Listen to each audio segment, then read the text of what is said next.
રામ નારાયણ રામ. દરેક માણસ પાસે જમીન છે, દરેક ખેતી કરે છે, બહુ દૂધ પીવે છે, ફળ ખાય છે અને શાસ્ત્રોનો પાઠ કરે છે. અહીં જે શિક્ષાની વ્યવસ્થા છે એવી ત્યાં નથી. તેઓ પાછળ પડેલા છે, પરંતુ જો તેમને કોઈ દૂરે રહેતા માણસ માટે પત્ર લખવો હોય તો તેઓ પથ્થર પર શ્લોક કે મંત્ર લખી તેને જે ઘરના માટે છે એ ઘરની દિશામાં ફેંકે છે અને તે પથ્થર સીધો એ જ ઘરમાં પહોંચે છે.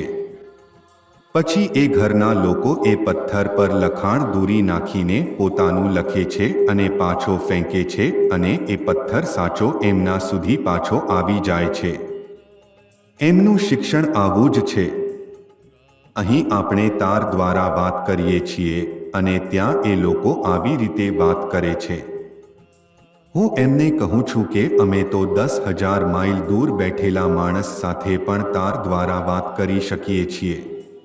આ સાંભળીને તેઓ આશ્ચર્યચકિત થઈ જાય છે. પૂછે છે, એટલો બધો તાર ક્યાંથી આવે? તો કહું છું, ખાણ ખોદીને લોખંડ અને તાંબુ કાઢી તેને પીગાળીને તાર બનાવાય છે, પછી તેના માટે કાંધા બનાવે છે. એ કાંધાઓ દ્વારા હજારો માઇલ સુધી તાર ખેંચવામાં આવે છે.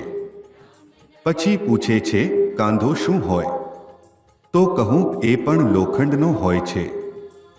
ત્યારબાદ સાંભળવા માટે એક યંત્ર હોય છે જે બીપી ઉઠે છે, હેલો બોલે છે અને વાત શરૂ થાય છે.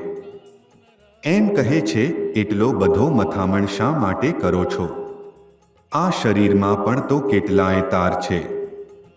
અહીંથી પણ તો વાત થઈ શકે, આપણા અંદરના યંત્રમાંથી નહીં થઈ શકે.